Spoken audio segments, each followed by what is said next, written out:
India TV YouTube channel को subscribe करें और बेल आइकन दबाएं। नमस्कार, आप देख रहे हैं इंडिया टीवी। आपके साथ मैं हूं मीनाक्षी जोशी और इस वक्त की सबसे बड़ी खबर गुजरात से, जहां नए मुख्यमंत्री के चुनाव के लिए बीजेपी विधायक दल की बैठक होने वाली है। और इससे पहले केंद्रीय पर्यवेक्षक नरेंद्र सिंह तोमर अभी विधायकों से मिलने के लिए पहुंचे हैं। इस वक्त डिप्टी सीएम नितिन पटेल नए सीएम के रेस में सबसे आगे चल रही हैं। वो भी बीजेपी ऑफिस पहुंच चुके हैं। बीजेपी विधायक दल की मीटिंग से पहले नितिन पटेल ने बहुत बड़ी बात कही। उन्होंने कहा कि पार्टी मजबूत, पॉपुलर और अनुभवी नेता को सीएम बनाएगी, जो विकास के काम को आगे बढ़ाएगा। ये तस्वीर इस वक्त आप देख रहे हैं। नरेंद्र सिंह तोमर, प्रहलाद जोशी जिस वक्त पहुंचे उनका वहां पर स्वागत किया गया और अब से थोड़ी देर में मीटिंग भी शुरू होने वाली है। और चर्चा यही जो इस वक्त आप इंडिया टीवी पर भी देख रहे हैं कि गुजरात के मुख्यमंत्री के रेस में इस वक्त कौन से नाम आगे चल रहे हैं। अब आपको नए सीएम के चुनाव के लिए केंद्रीय पर्यवेक्षक बनाकर भेजे गए नरेंद्र सिंह तोमर की भी बात सुनाते हैं, जिन्होंने कहा कि नए सीएम के नाम पर सहमति बनाने के लिए गुजरात के सांसद और विधायकों से बात कर रहे हैं। पार्टी परिवार है, इसलिए सबसे बात की जा रही है।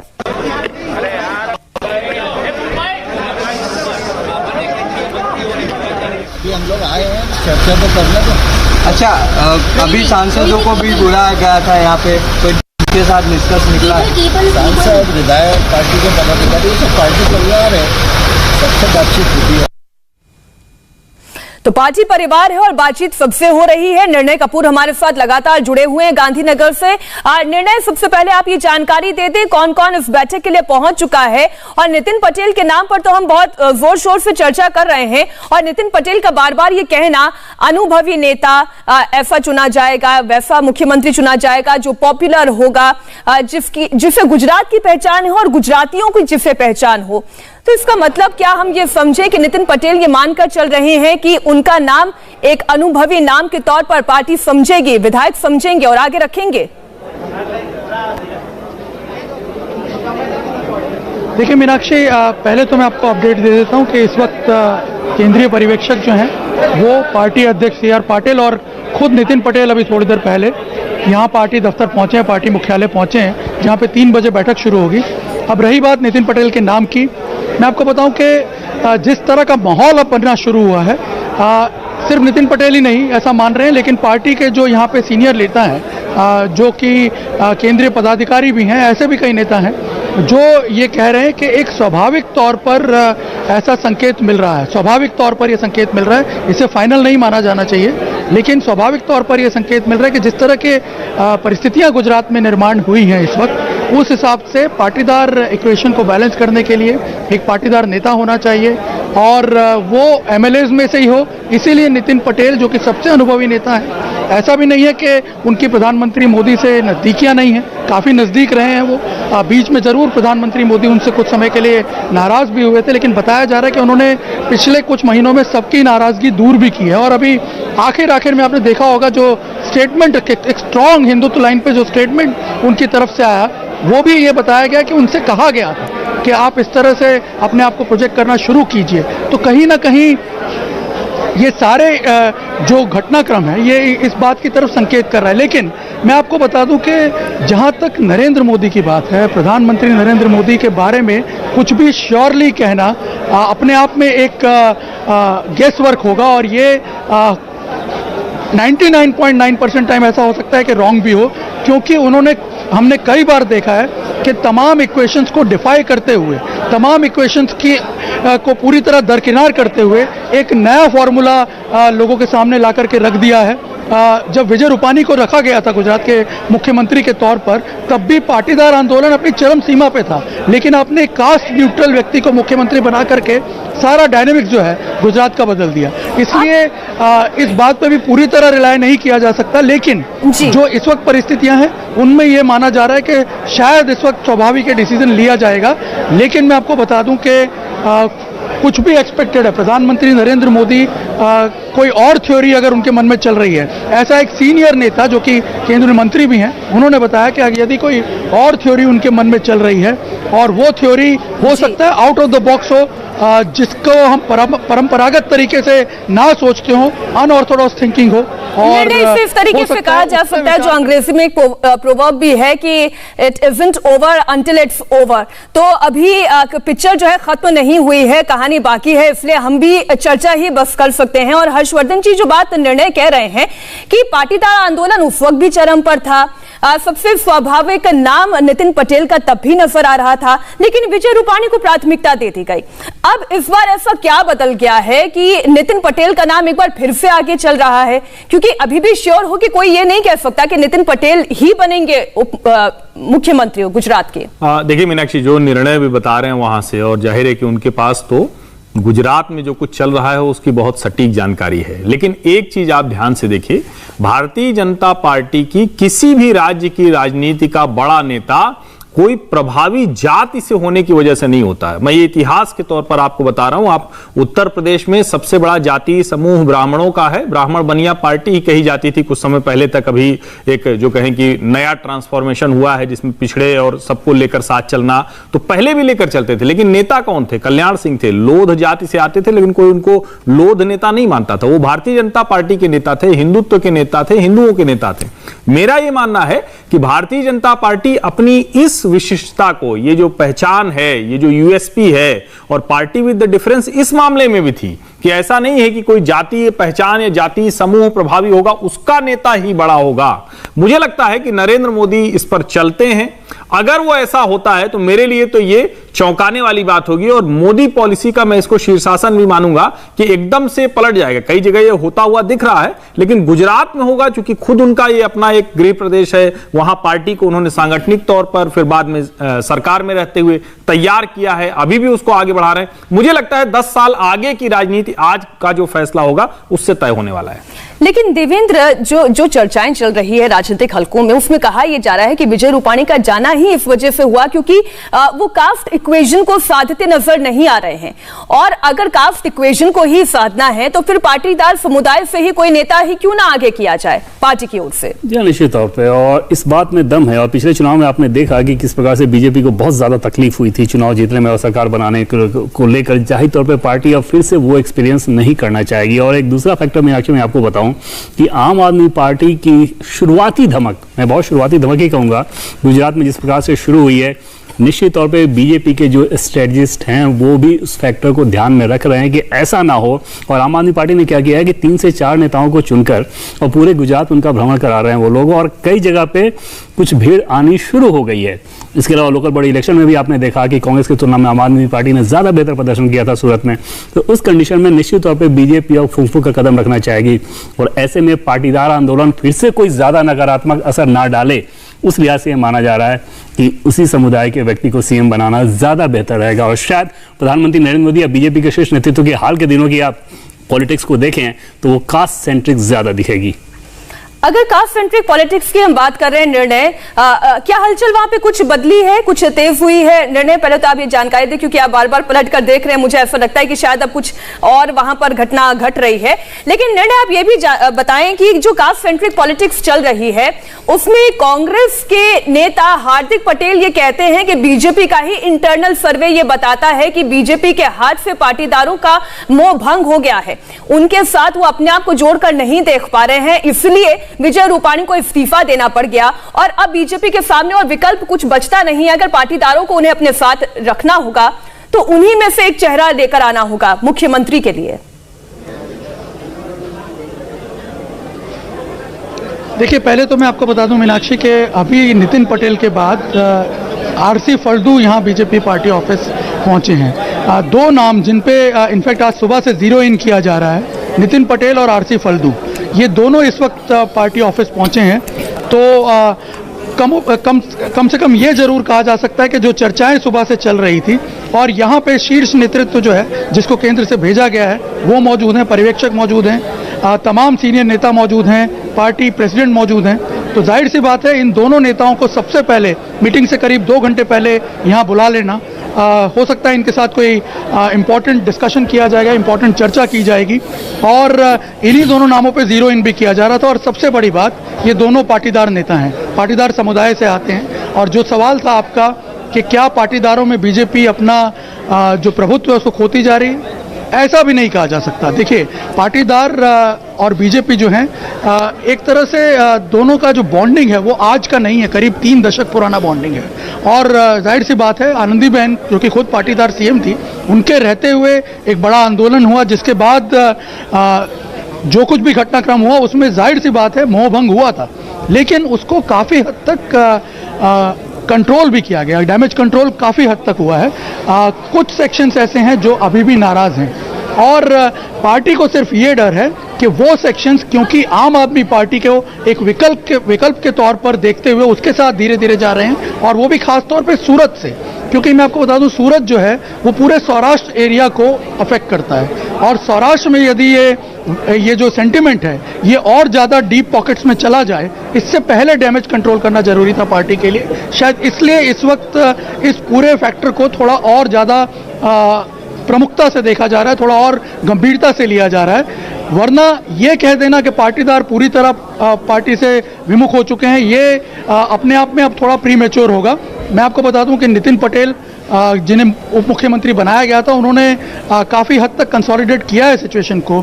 साथ ही आपने देखा होगा केंद्र में जो दोनों मंत्री हैं जिन्हें एलिवेट किया गया, उनका भी अपने अपने क्षेत्रों में काफ़ी अच्छा प्रभुत्व है। अभी तक CR पाटिल से पहले तक पाटीदार ही पार्टी अध्यक्ष थे जीतू वाघानी, तो ऐसी बात नहीं है, पार्टी अपने लेवल पे काम कर रही है। लेकिन जिस तरह की सिचुएशन बदल रही है, निर्णय अगर आप ये कह रहे हैं कि नितिन पटेल ने उप मुख्यमंत्री रहते हुए पाटीदारों को एक बार फिर से कंसोलिडेट करने का काम किया है, तो फिर वो इसके बदले रेन्यूमरेशन भी चाहेंगे, वो ये चाहेंगे कि उनका नाम आगे प्रोजेक्ट किया जाए और उन्हें उनके कद के हिसाब से वो जगह भी दी जाए। हम इसी पर करेंगे चर्चा एक छोटे से ब्रेक के बाद। आप सभी हमारे साथ जुड़े रहिएगा। गांधीनगर के बीजेपी दफ्तर में बड़े नेताओं के पहुंचने का सिलसिला जारी है और थोड़ी देर पहले ही सीएम रेस में चल रहे आरसी फल्दू और गुजरात बीजेपी अध्यक्ष CR पाटिल भी पार्टी दफ्तर पहुंच गए हैं। इस खबर पर लगातार हम आपको अपडेट देते रहेंगे, ये तस्वीरें भी हम आपको लगातार दिखाते रहेंगे। गुजरात बीजेपी के अध्यक्ष CR पाटिल जब पार्टी दफ्तर पहुंचे उस वक्त की तस्वीर, आरसी फल्दू भी पार्टी ऑफिस पहुंचे उस वक्त की तस्वीर इस वक्त हम आपको दिखा रहे हैं। और सीएम की रेस में नितिन पटेल का नाम तो आगे चल रहा है, लेकिन एक और नाम आरसी फल्दू का है। ये भी पाटीदार समुदाय से ही आते हैं और कहा यह जा रहा है कि इन दोनों में से किसी एक के नाम पर मुहर लग सकती है, लेकिन अभी ये केवल कयास है। बैठक शुरू होगी, उसके बाद स्थिति और साफ हो पाएगी। हम आपको जानकारी देते रहेंगे। एक छोटे से ब्रेक के बाद इसी बड़ी खबर पर बने हुए हैं। गांधीनगर में बीजेपी दफ्तर पर इस वक्त हलचल तेज है और थोड़ी देर में विजय रूपाणी भी पार्टी दफ्तर पहुंचने वाले हैं, जबकि जानकारी ये आ रही है कि वो पहुंच चुके हैं। दोपहर 3 बजे विधायक दल की बैठक का समय तय किया गया है, जिसमें नए सीएम के नाम पर फैसला लिया जाएगा। तो अभी 1:30 बजे का वक्त हो रहा है, थोड़ा इंतजार और करना होगा। 3 बजे ये बैठक शुरू होगी और उसके बाद नाम पर चर्चा शुरू होगी। हालांकि जितने भी सोर्स हैं, जितने भी जानकार हैं, वो यही कह रहे हैं कि नाम तो देखिए वहीं तय होगा और प्रधानमंत्री नरेंद्र मोदी तय करेंगे और उसके बाद ये जानकारी दे दी जाएगी, गुजरात तक पहुंच जाएगी। ये तस्वीर आप देख रहे हैं जब विजय रूपाणी पहुंचे दफ्तर, उस वक्त ये तस्वीर। हमारे सहयोगी निर्णय कपूर लगातार जुड़े हुए हैं। जी निर्णय, बताएं कि अब कौन कौन दफ्तर पहुंच चुके हैं और किनका आना अभी बाकी है।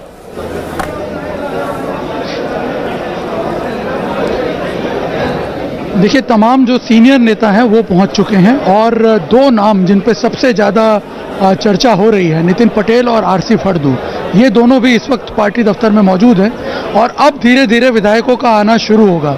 विधायक अभी नहीं पहुंचे हैं, विधायकों में से अभी 2 या 4 विधायक पहुंचे हैं खाली, लेकिन बाकी जो तमाम विधायक हैं वो थोड़ी देर में अब पहुंचना शुरू होंगे। 3 बजे बैठक शुरू होगी और मीनाक्षी, यहाँ पे कुछ चीज़ें जो गौर करने वाली है वो ये है कि जो चर्चा चल रही थी कि विधायकों में से ही कोई नाम होगा, लगभग ऐसे संकेत अब साफ तौर पर मिलने शुरू हो गए हैं और इसीलिए जब नितिन पटेल और आरसी फल्दू दोनों को यहाँ पहले से बुलाया गया है, यानी ये भी कहीं ना कहीं एक तरह से इंडिकेट होने लगा है कि इन दोनों में से ही कोई एक दावेदार होगा मुख्यमंत्री पद का। हम अब तक नितिन पटेल की चर्चा करते रहे, लेकिन मैं आपको बता दूं कि आरसी फड़दू भी एक ऐसा नाम है जिसको हम राइट ऑफ नहीं कर सकते आज इस स्टेज पर, क्योंकि बहुत लो प्रोफाइल वो रहते हैं, इसलिए शायद हो सकता है पब्लिक ग्लेयर में ज़्यादा ना आए।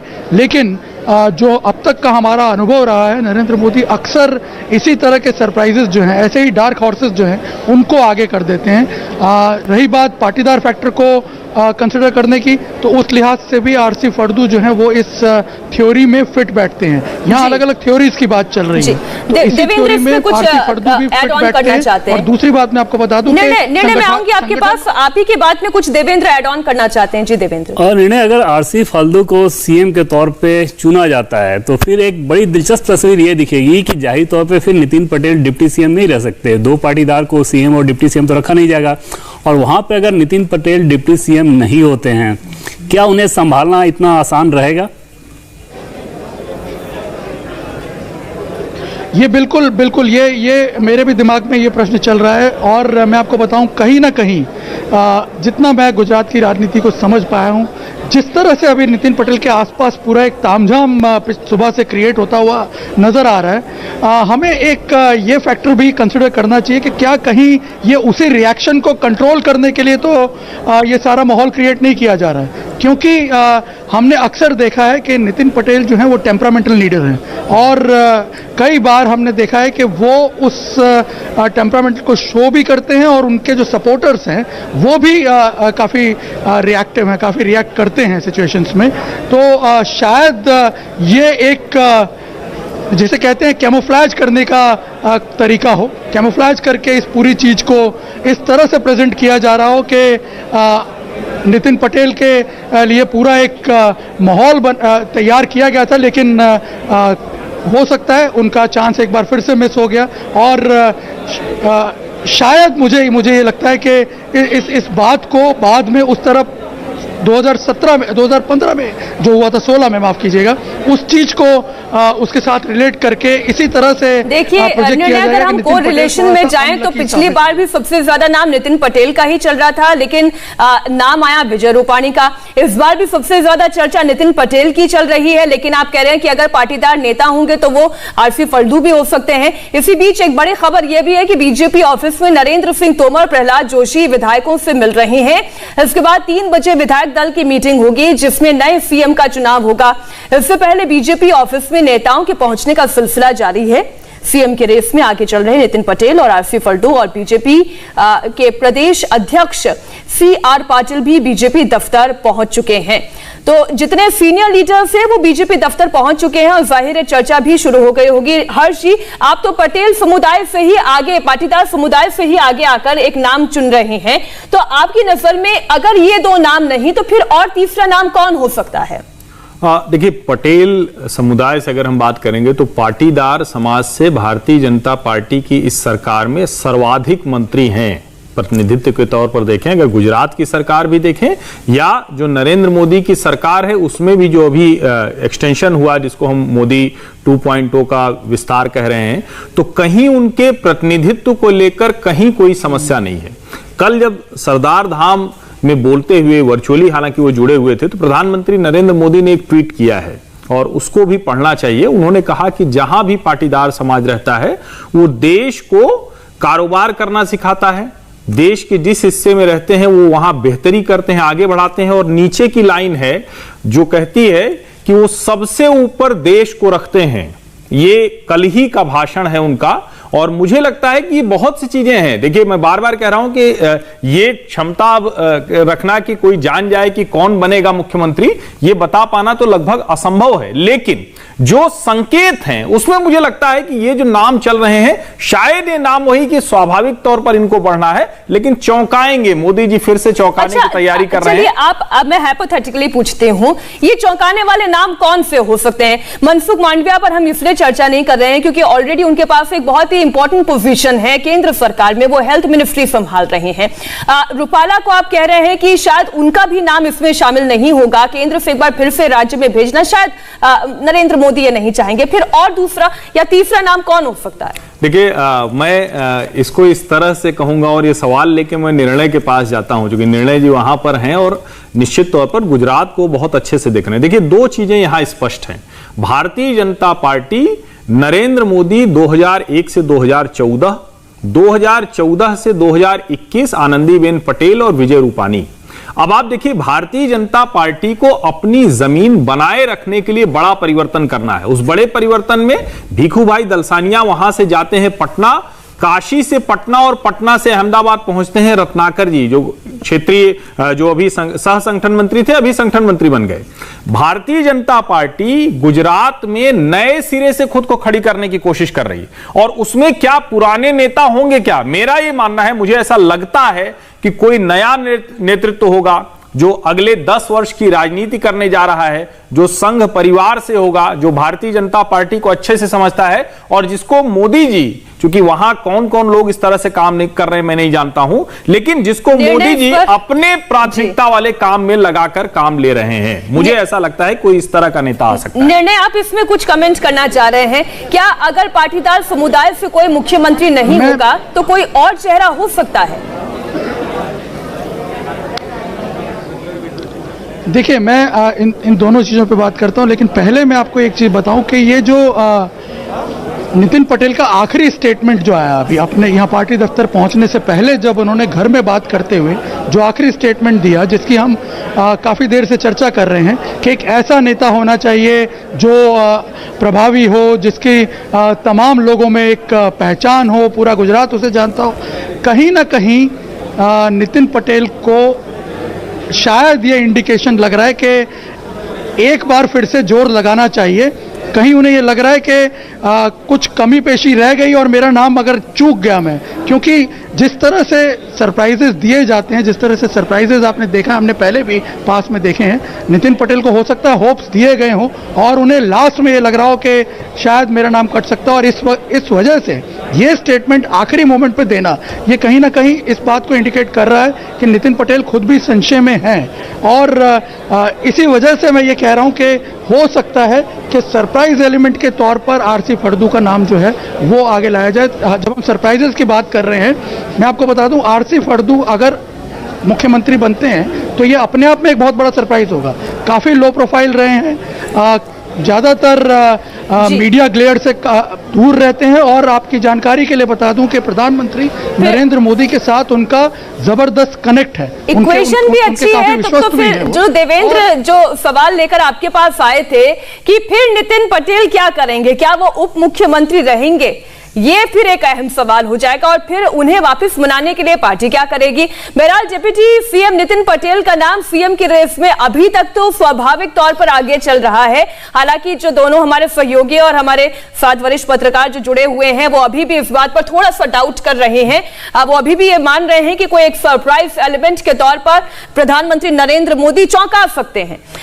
विधायक दल की बैठक से पहले लेकिन नितिन पटेल ने जो बयान दिया वो क्या है वो भी आपके सामने रखते हैं। नितिन पटेल ने कहा कि पार्टी मजबूत, पॉपुलर, अनुभवी नेता को सीएम बनाएगी। पटेल ने कहा कि वैसा सीएम बनेगा जिसे पूरा गुजरात जानता हो।